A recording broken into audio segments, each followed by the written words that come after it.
I am William, a man who was once on the brink of a perfect life, only to lose it all in one fateful moment. After 2 years in prison for losing control, I returned to the family farm, the only place that gives me a little peace. But no matter how hard I try to move away from the past, the ghosts of old hurts still haunt me. The night sky was pitch black, the rain poured down, each drop hitting the window hard, making me uncomfortable. The wind whistled through the cracks in the door, creating an eerie sound that I had long been familiar with. Having lived alone on this farm for 3 years, I didn't mind the silence, even cherished it. Solitude had become a reliable ally, helping me put aside the pain and mistakes of the past. I sat on the old wooden chair, placed the hot cup of tea on the table, and looked out into the darkness. Tonight was like any other night, quiet and empty, only the distant sound of insects and the sound of rain in the background. But that peace was quickly shattered by an unexpected sound. Thump, thump. The pounding on the door was so loud and urgent that it startled me and made me drop my teacup. I stared at the door, my chest pounding. Who would be here in the middle of the night? No one would come to my farm, especially at this hour, unless it was an emergency. I stood up, my foot taking an involuntary step back, my hand quickly reaching for the flashlight on the table. William, it's me, Patricia. Open the door. The voice, a name I had tried to forget all these years, echoed through the wooden door. I froze. My heart clenched. How was she here? And why? I walked slowly to the door, my mind filled with suspicion. My guard was up, but my curiosity was too strong to ignore. When I opened the door, the sight before me left me frozen. Patricia, the ex-wife I had loved so much I had lost myself, stood there. She looked miserable. Her hair was matted to her face, her wet clothes stuck to her body, and there was a large bruise on her cheek. Her eyes were watery, panicked, and urgent. William, she choked. Please, help me. I looked at her, speechless. The figure of the woman who had once been the center of my world was now small and fragile, a far cry from the proud image I remembered. But along with the pity, a simmering anger welled up inside me. She had betrayed me, pushed me into hell, and now she appeared, begging for help. Patricia? I asked, my voice colder than I expected. What are you doing here? Donald? She said, her voice trembling. He will kill me. I felt myself freeze. That name, Donald, the man who had taken everything from me, my marriage, my honor, and even my peaceful life. Hearing that name again brought back all the old pain like a storm. What the hell are you talking about? I asked through gritted teeth, even as my guard was starting to rise. Patricia staggered inside, not waiting for an invitation. William, I have no one else to turn to. Donald is out of control. He knows about you, and he wants to destroy you. I stood there, unable to believe my ears. What does he know about me? He's had someone following you for months, Patricia whispered, tears streaming down her cheeks. William, I'm scared. I'm really scared. My doubts were rising, but her eyes, the eyes that had once made me blindly trust her, were now filled with urgency. I didn't know if I could trust her, but I knew one thing. My peaceful night was over. I closed the door, blocking out the whistling wind outside, leaving only Patricia's ragged breathing to fill the small room. She slumped into a chair by the stove, her arms folded across her shoulders as if trying to calm herself. I crossed my arms and stood opposite, trying to come up with a plausible reason for her sudden appearance.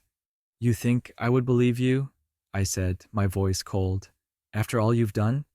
Patricia looked up, her eyes filled with tears. I know you have no reason to help me, but I have no one else. Donald, he's getting dangerous. I don't know what to do. I sat down in the chair opposite her, looking straight at her. Tell me, what is he doing? She bit her lip, as if struggling to get her next words out. He didn't just hire someone to follow you, William. He wants to ruin your life. Not just your reputation this time, but your life. I raised an eyebrow. What, exactly? What is he up to? Patricia looked down, her fingers running through the wet hem of her shirt. I don't know all the details, but Donald paid a private investigator a large sum of money to find out everything about you. Where you lived, what you did, who you hung out with. He thinks you're hiding something, and he won't stop until he finds out. I laughed dryly. Hide what? I have nothing to lose. What does he want? To put me in jail again? William, Patricia interrupted, her voice shaking. He doesn't just want you in jail. He wants you dead. The air seemed to freeze. I looked at her, trying to determine if she was telling the truth or just making up a story to garner sympathy. But Patricia's eyes couldn't hide the fear. It was like she was being chased by a monster she couldn't escape. Then why are you here?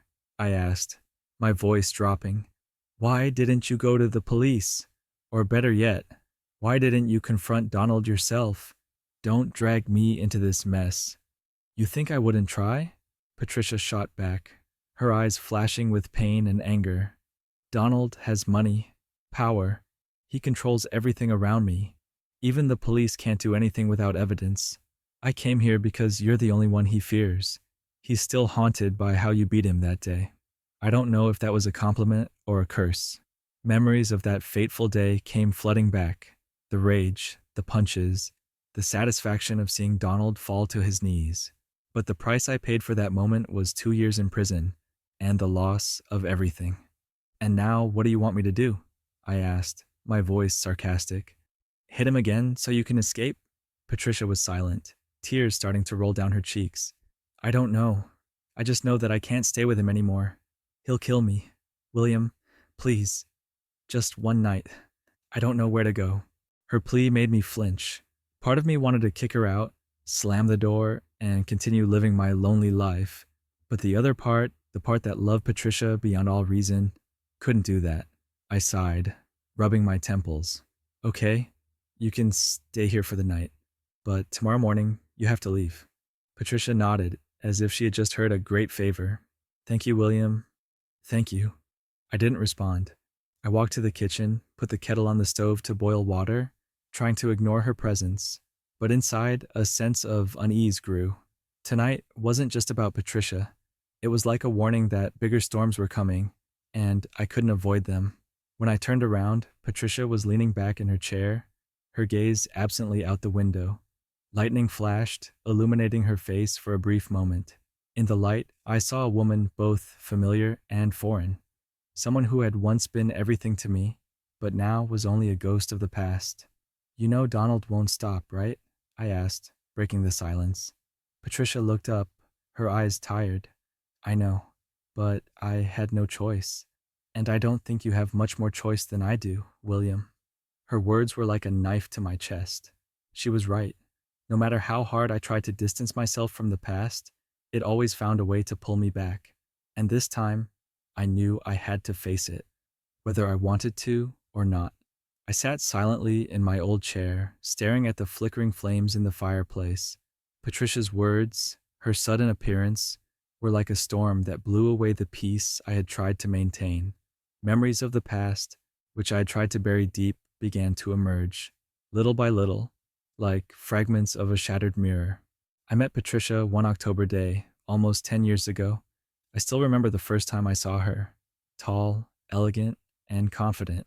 She was wearing a bright red dress, standing in the middle of a room filled with light like a blazing fire. I, a recently discharged soldier, couldn't take my eyes off her. We met at a veterans gala, and she quickly became the reason I decided to stay in the city longer than I had planned. Our love started off strong, but not rushed. Patricia was the kind of woman who made everything beautiful. The way she talked, the way she smiled, the way she gently touched my arm when we walked in the park. When I asked her if she wanted to leave the city and come live on my farm, she said, yes. I thought I was the luckiest man in the world. At first, our life on the farm was quite peaceful. Patricia loved tending to our small garden and walking in our large fields. But I didn't realize that beneath the surface of that happiness, she was beginning to feel constrained. I was busy driving a bus in a nearby town, and Patricia, who was used to lavish parties and expensive dresses, was gradually bored with the quiet country life. Everything changed when Donald showed up. He was a wealthy businessman who had just moved into town with a big real estate project. Donald was the kind of guy you hate at first sight. Too confident, too slick, and always had a way of making you feel small. I didn't like him, and That feeling only got worse when I saw Patricia smile at him at the town's end of year party. At first, I reassured myself that it was just politeness. But as time went on, Patricia's coldness toward me became more evident. She came home late, avoided my eyes, and when I asked her questions, she only got short or evasive answers. I didn't want to believe that the worst was happening, but deep down I knew that something had changed. Then came the day when everything fell apart. I was assigned to drive a bus for a sick colleague, and I happened to see Patricia's car parked in front of a small hotel on the edge of town. At first, I didn't think much of it until an hour had passed and her car was still there. I stopped the bus, left the passengers waiting, and walked into the hotel. I remember the sinking feeling in my heart as she emerged from her room with Donald, both of them still visibly satisfied. I remember that moment vividly. The door to the hotel room opened, and I saw Patricia and Donald standing there, both frozen in shock. Everything seemed to stop for a few seconds. My heart was crushed, a wave of rage surged through me, sweeping away any remaining rationality. "William?" Patricia stuttered, her eyes sparkling with fear, but before she could say anything else, I lunged towards Donald. I don't remember what I said, only the angry screams echoing in my head. I grabbed him by the collar and dragged him out of the cramped room. He struggled, but my anger made me stronger than ever. I punched him once, twice, and he fell to the floor, groaning. Patricia screamed, running to pull me away, but it was no use. I was like a wild animal that could not be stopped. When the police arrived, I was still sitting on Donald, my hands covered in blood. They dragged me up, handcuffed me, and I didn't fight back. It was like a bad dream. As they led me out, I glanced at Patricia. She stood there, tears streaming down her cheeks, but she didn't say a word to defend me. That look, the look that had once made me feel like the most important man in the world, was now empty. The next few days were a never-ending nightmare. I was charged with assault and taken into custody. During that time, I never received a call or a word from Patricia. She disappeared from my life, as if I'd never existed. It was not until the trial that I saw her again, but this time, she was standing next to Donald, holding his hand. It was as if they were trying to prove that I was the loser in a drama that I never wanted to be a part of. The judge was not lenient. He said my actions were unconscionable violence, and I was sentenced to 2 years in prison. I did not protest, did not beg for mercy. At that moment, I just wanted it to be over. Maybe being locked up was the only way I could escape the pain Patricia had caused me. In prison, I learned many things, but not forgiveness. I learned to endure, to live with humiliation and bitterness. Every night, I lay in my narrow bed and thought about what I had lost. My marriage, my love, the life I believed in. Donald had not only taken Patricia, he had taken my dignity. The day I was released, it was pouring rain, just like tonight, when Patricia knocked on my door. I returned to the farm, the only place that welcomed me after all. My parents were old, they had moved south to escape the bitter cold. The house was empty, but it was mine. I spent my days working, not to make money, but to keep my mind from drowning in old memories. I thought I could forget everything, live a simple life, and have nothing to do with Donald or Patricia. But tonight, with her unexpected appearance, I realized that the past never really leaves. It just waits for an opportunity to come back, dragging you down to the depths of misery once again. 3 years after my release, my life was quiet to the point of boredom. Not that I was complaining, it was exactly what I wanted. Each day felt like a pale replica of the day before. I'd wake up at dawn, make a cup of coffee, and go to work at the lumber mill in town. After 8 hours of standing in front of cold machinery, I'd drive my old pickup back to the farm, where the only companions were the vast pastures and the wind. Life was simple enough that I didn't have to think about the past, or at least, that's what I convinced myself. I live in an old 2-story wooden house that was once filled with laughter and family meals. Now it's a big, empty space. Old photos still hang on the walls, but I try not to look at them. They remind me of what I lost, a family, a wife, and a life I thought I would have forever. Still, I found some peace in my work. The sawmill was a place where I could keep my mind occupied. The saws, the wood chips, and the rumble of the engines filled the void inside me. I spoke little to my coworkers, only nodding when they greeted me. They didn't understand me. and I didn't expect them to.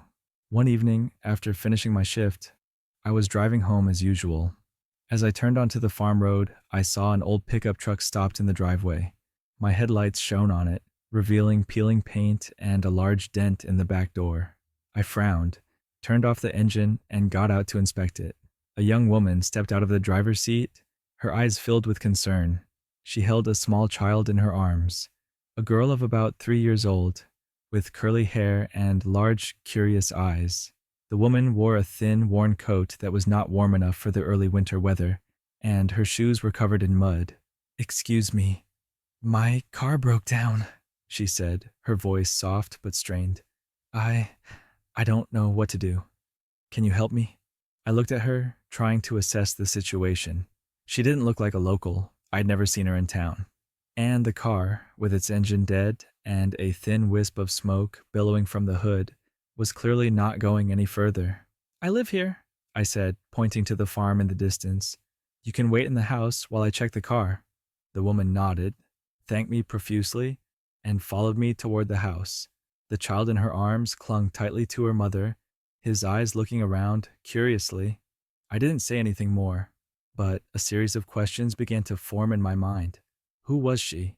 Why was she here, in the middle of nowhere like this? And, more importantly, would her presence disrupt the fragile peace that I had worked so hard to achieve? When we got home, I motioned for her to sit down in the kitchen chair. She placed the baby on her lap and began to explain the situation. "I'm Isabel," she said, gently stroking the girl's hair. "This is my daughter, Sophia. We were on our way to town, but the car broke down." "Town?" I asked, raising an eyebrow. "Where are you going?" Isabel hesitated, as if unsure whether to tell the truth or not. "I have an interview there. I'm looking for a job and a place to live." I stared at her in silence for a moment. Her eyes, filled with weariness and worry, reminded me of myself in my darkest days. She didn't seem dangerous, but her sudden appearance still made me feel uneasy. "Your car looks like it needs some work," I said, standing up and looking out the window. "I'll see if I can fix it, but you might have to stay here for a while." Isabel nodded, her expression relieved and a little embarrassed. "Thank you. I honestly don't know what I would do without your help." I didn't reply, just got out and walked towards her car. Standing in the dim light of the headlights, I felt a strange feeling, as if my life, which had been so simple and quiet, was about to be drawn into something more complicated. When I inspected Isabel's old car, it was clear that the engine had taken quite a beating.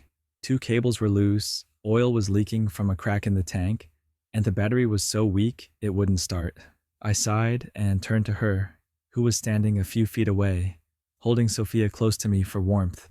"This car can't go anywhere, at least not tonight," I said, my voice dry. "If you want it fixed, I'll need a day to see if I can find spare parts in town." Isabel nodded, a hint of worry in her eyes. "I understand. It's a real pain, but I don't know what other choice I have." I turned away, avoiding her gaze.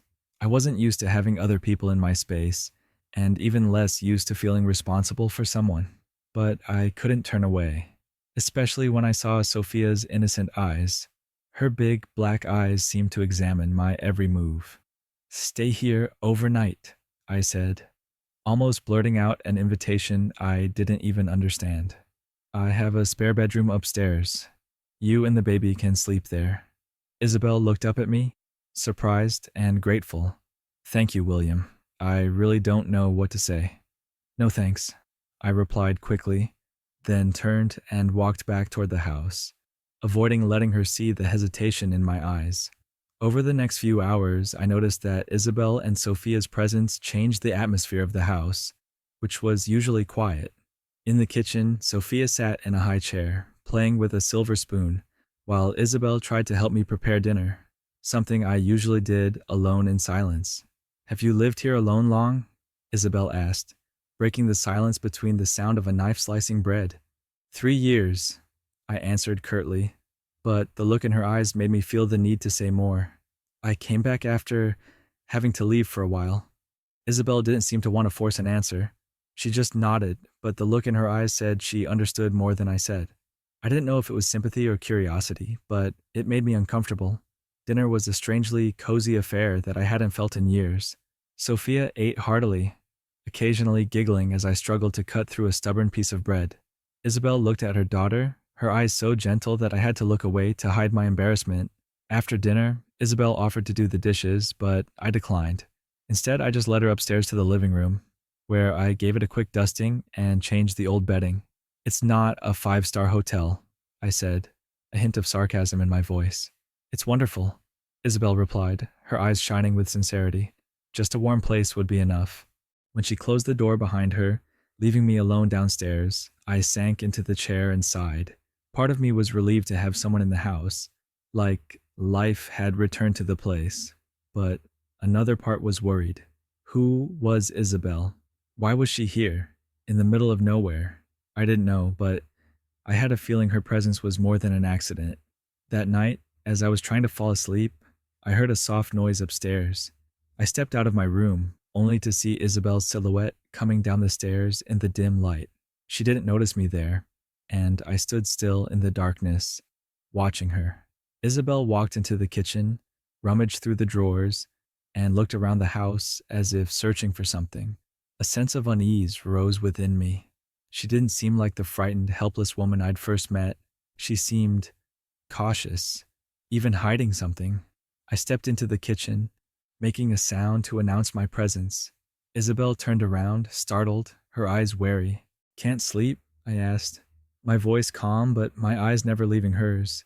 She smiled wryly, putting the cup back down she'd picked up. "I just wanted some water. I'm sorry if I woke you up." I nodded, saying nothing more, but a suspicion rose in my heart. Isabel was not as simple as she appeared, and I knew it. The question was, how much would I have to dig to find out the truth she was hiding?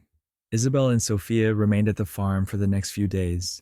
I didn't know whether to call this a convenience or an unwanted burden. Isabel helped me with some chores around the house, and Sophia brought a strange liveliness to the otherwise quiet space, but I couldn't deny the growing unease in my heart. Isabel was too cautious, as if she was hiding something. One morning, while I was mending the fence in the field, Isabel came out with 2 cups of coffee. She smiled, a genuine smile that I didn't know whether to trust. We sat on a pile of wood near the fence, chatting idly about the weather and farm work. In the soft sunlight, everything seemed suspiciously peaceful. "Do you live here alone?" Isabel asked, her voice tinged with curiosity. "Yes," I replied, looking out at the distant fields. "No one bothers me here, and I don't need to see anyone. But isn't it sad?" she continued, her eyes searching. "Living like this, all alone." I was silent for a moment, then turned to her. "Sad, but at least I don't have to deal with the bad things from the outside world, and I think you understand that better than anyone." Isabel flinched, but quickly regained her composure. "Yes, I understand," she said, her voice soft. "There are some things you can't run away from forever, right?" Her words made me think more. I couldn't tell if she was talking about herself or me. But before I could ask more, Sophia came running out of the house, her giggles breaking the tension. Isabel picked her up, and I watched them, a mixture of suspicion and sympathy.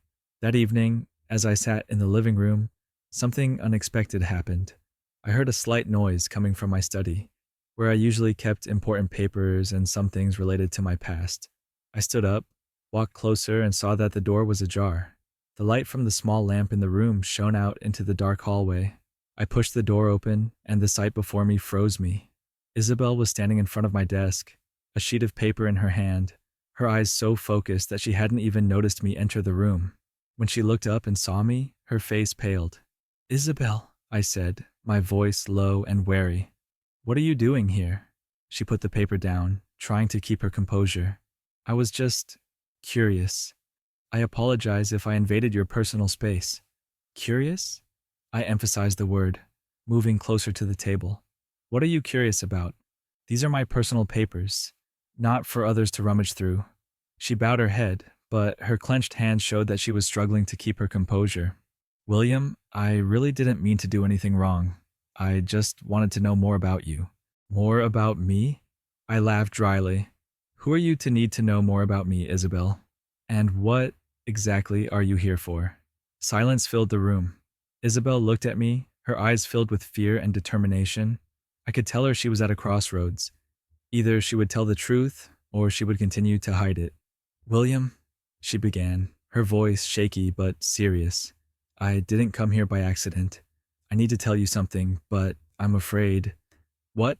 I interrupted, my voice as firm as ever. "If you don't tell the truth, I will take you and your daughter out of here right now." Isabel took a deep breath, as if preparing for a storm. "Donald hired me. He wanted me to investigate you."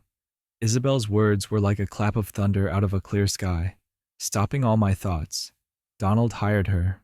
The words sank into my mind, stirring up the anger I'd tried to bury for the past 3 years. I looked at Isabel, searching for any sign of remorse or regret in her eyes, but all I saw was fear and exhaustion. "You work for him?" I growled, each word hissing through my teeth. "What are you doing here? Spying on me?" Isabel didn't answer right away. She looked down at her shaking hands, as if searching for an explanation she wasn't sure was convincing. "William," she said, her voice breaking, "I had no choice. He threatened me and Sophia. If I didn't do what he said, he would take everything from me. And you think destroying my life is the best option?" I stepped closer, unable to contain my anger. "Do you know what I lost because of him? I lost everything, Isabel. And now you're here to finish his job?" "No," Isabel cried, looking up at me, her eyes red. I didn't want to do it. I tried to refuse, but he wouldn't leave me alone. I had nowhere else to go, William. He'd worn me down in every way. I stood still, trying to calm myself, but the turmoil of emotions kept coming. Part of me wanted to believe her, the woman standing before me, weak and desperate, but the other part couldn't forgive the betrayal I'd just discovered. "What does he want you to do?"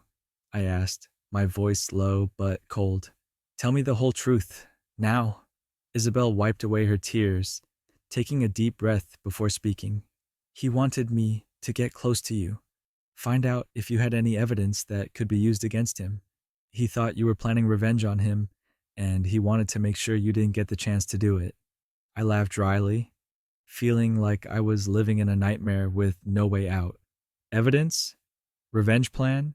I don't even want to mention his name. Did you tell him that?" Isabel nodded. "I tried to convince him that you didn't do anything, that you just wanted to live in peace. But he didn't believe me. He thought you were hiding something." He became more and more paranoid. My anger subsided somewhat at those words.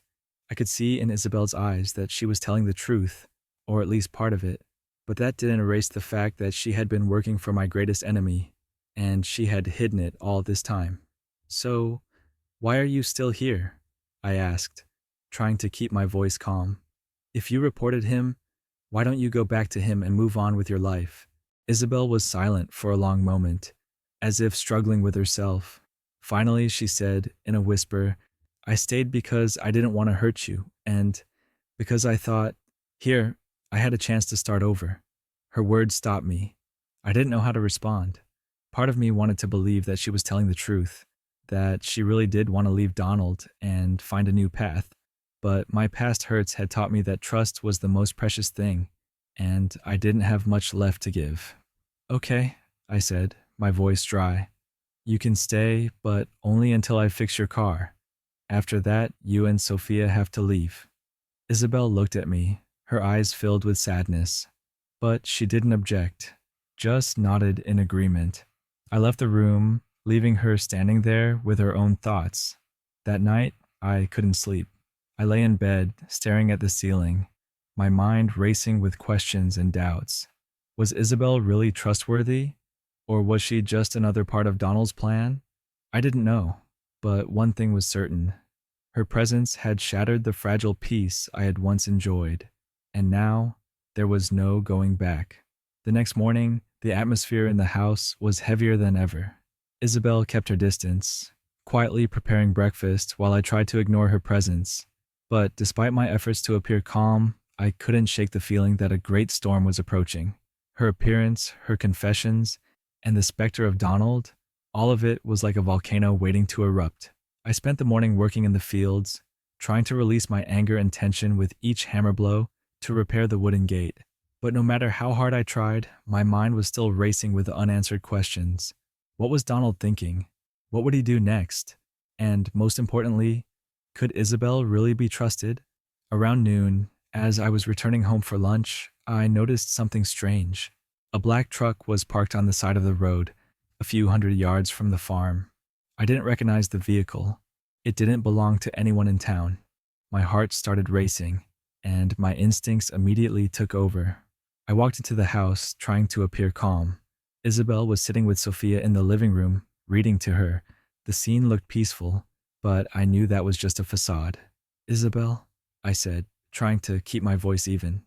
"Has anyone been here this morning?" She looked up, her eyes flashing with concern.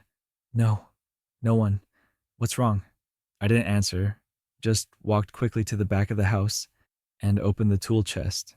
Inside, I found an old shotgun that I hadn't touched in years. I gave it a quick check. It still worked, and I made sure it was loaded before I walked back into the house. "William, what's wrong?" Isabel asked, her voice shaking when she saw me holding the gun. "Stay here with Sophia," I ordered, "and don't go out." Isabel looked at me, her eyes filled with fear, but she didn't argue. I stepped outside, my eyes fixed on the truck parked in the distance. My mind was racing with theories. Maybe it was just a stranger dropping by, but knowing what I knew about Donald, that seemed unlikely. I approached the car, my shotgun pointed at the ground, but ready to raise at any moment. When I was about 20 meters away, the door opened. A man stepped out, tall, dressed in an impeccable black suit, but with a cold expression that made me uneasy. "William Johnson, is it?" he asked, his voice calm but menacing. "Who I am is irrelevant," I replied, the gun still clutched in my hand. "Who are you? And what do you want here?" He smiled, but it was not a pleasant smile. "I'm just the messenger. Donald Grayson says hello." Donald's name was like a fire that burned away all my restraint. "If Donald has something to say, he should come here himself," I said, trying to keep my voice calm. "I have nothing to say to him." The man shook his head, his expression even colder than before. "Mr. Grayson doesn't like to waste time. I'm here to warn you. If you don't give him what he wants, he'll do whatever it takes to get it, even if it means destroying your life again." I laughed, a dry, angry laugh. "I have nothing to give. He took everything from me, and I have nothing left to lose. Tell him I'm not afraid." The man didn't reply, just looked at me for a second longer than necessary before turning back to the car. "I'll pass on the message," he said, his voice even. "But I advise you to be prepared. A storm is coming." As the truck disappeared from sight, I took a deep breath, trying to stay calm. But I knew his words were more than just an empty threat. Donald was up to something, and this time he wouldn't stop until he got it. I watched the truck disappear down the trail, but the man's threatening words echoed in my head. A storm is coming. I didn't know what Donald was planning, but I knew he wasn't just talking. Standing in the field with the shotgun in my hand, I sensed something bigger than the threat. A storm aimed not just at me, but at Isabel and her daughter. When I returned to the house, Isabel was waiting at the door, her face pale.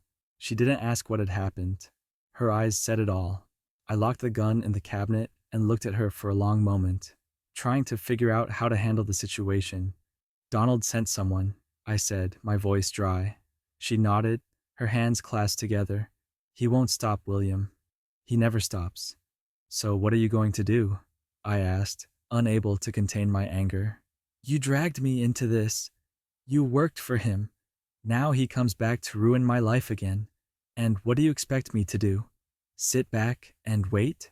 "I didn't want this to happen," Isabel screamed, her voice breaking.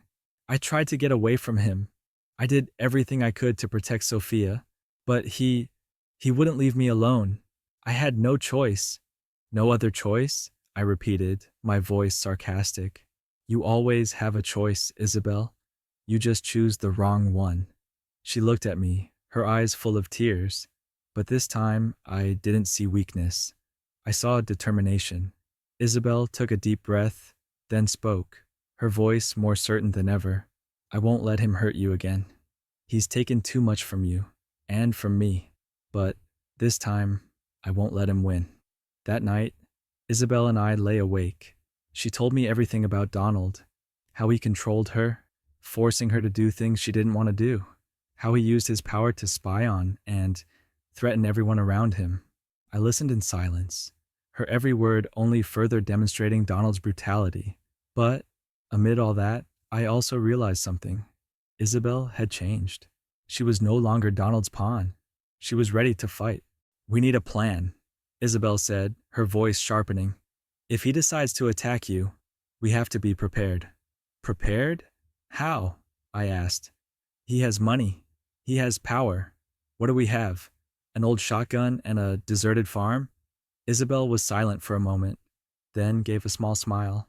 "We have you, and I believe you know how to fight better than anyone." Her words stopped me. I had thought I had left it all behind. My strength, my determination, my will to fight. But now, facing my old enemy, I knew I had no choice. To protect myself and the people here, I had to do what was necessary. The next morning, I began to prepare. I went through the entire farm, from the fences to the doors, making sure everything was locked. I also retrieved the tools I'd hidden away for so long, things that had belonged to me in the army. Isabel helped me make a list of what I needed to buy from town: more ammo, food, and a few other necessities. We didn't talk much, but we both knew that time was running out. That afternoon, when I returned from town, I saw Sophia playing in the garden, her laughter echoing in the air. Isabel stood nearby, her eyes full of love for her daughter. In that moment, I realized that this was not just my fight. It was to protect them, a family I never thought I would have. But that peace didn't last long. As night fell, the headlights of another car flashed down the trail. My heart sank, and this time, I knew for sure that the storm was coming. The roar of the engine broke the silence of the farm. Headlights illuminated the path leading to my house, and the tension rose. Isabel picked Sophia up and held her close, her eyes flashing with fear but remaining calm. I stood in the doorway, my shotgun clutched tightly in my hand, ready for whatever was coming. The car stopped about 50 meters from the house. The car door opened, and I saw Donald step out, his silhouette looming under the headlights. He was wearing a shiny black suit, but his eyes were cold and hateful. Behind him, two other men also got out of the car, each with a stern and scary expression. "William," Donald called out, his voice echoing in the night air. "Come out here and talk like two men." I didn't move, my eyes never leaving him. "Talk? After all you've done?" I growled. "I have nothing to say to you, Donald." He smirked, then took a few steps toward the house. "William, I didn't come here to joke. I know you have something of mine. I just want it, and it ends right here." I frowned, not understanding what he meant. "What? What the hell are you talking about?" Donald shook his head, his smile gone. "Don't play dumb. I know Isabel told you everything. I want all the files and evidence she got from me. Things I'm sure you have."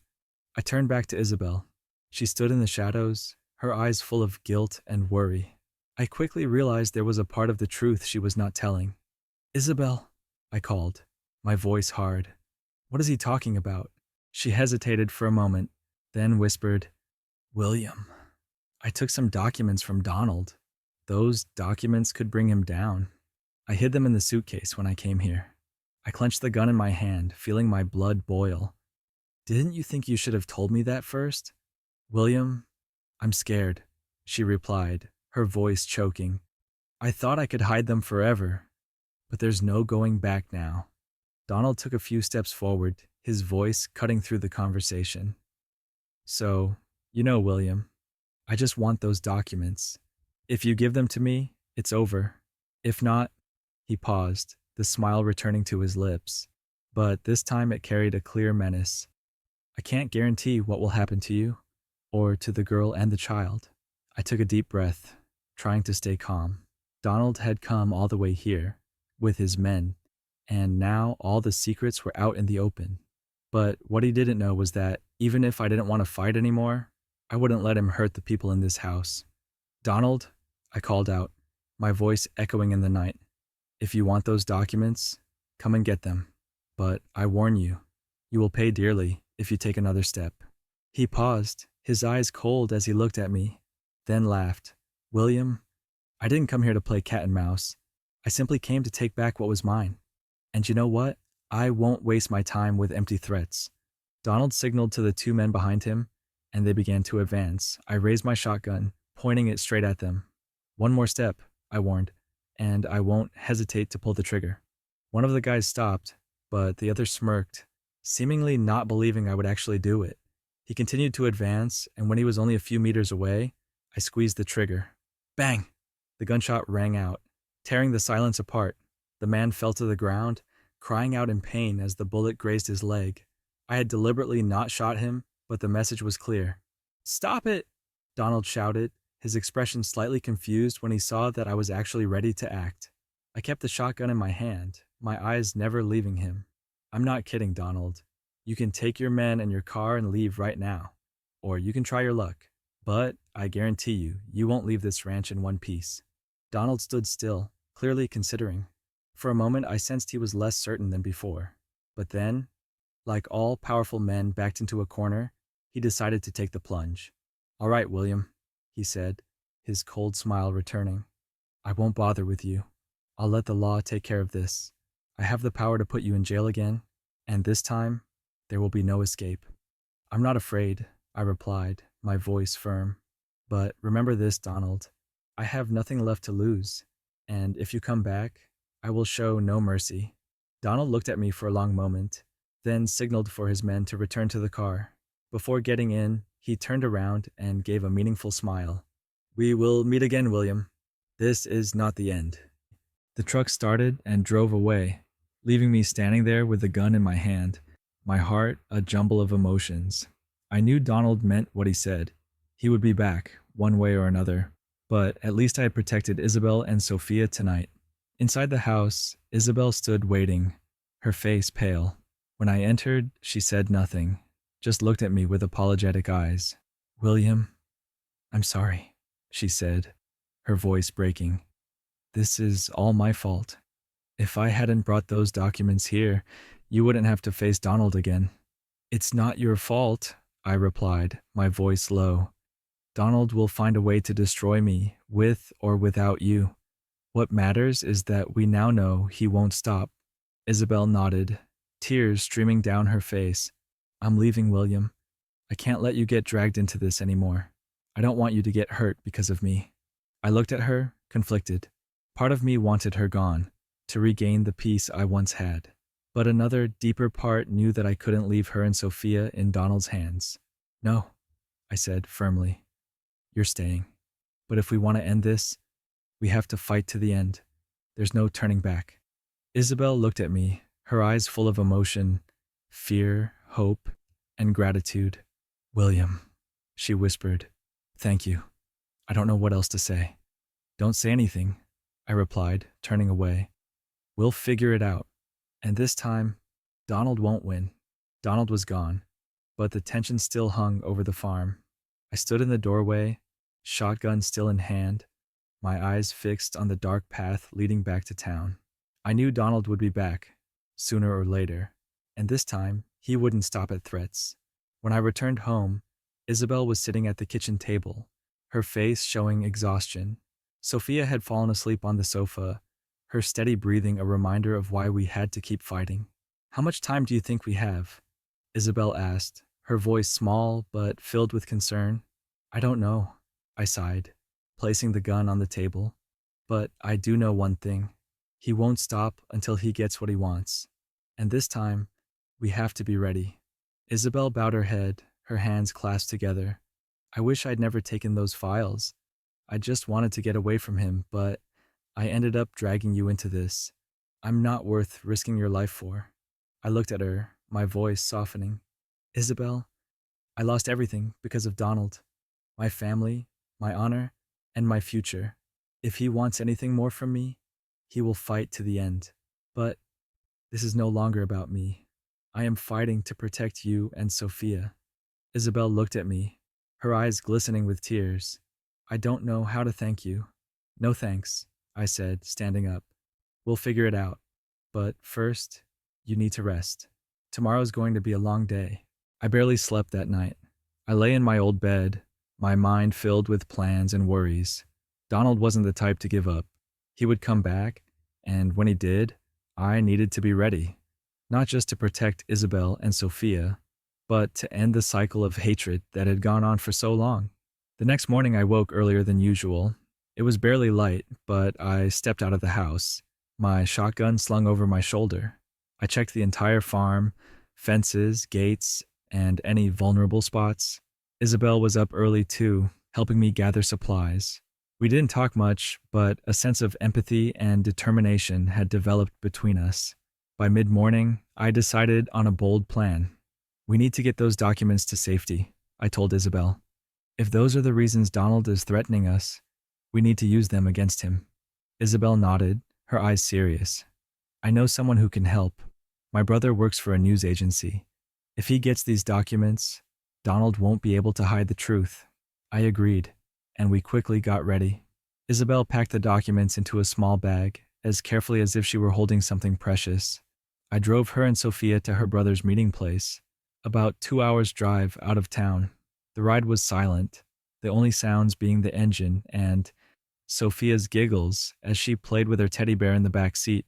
Upon arriving, Isabel quickly met her brother and handed him the bag. "Use it carefully," she said. "We only have one chance." Her brother nodded, his eyes showing deep understanding. "I will do the right thing. Donald will not get away this time." We returned to the farm as soon as the job was done. But I knew this was just the lull before the real storm.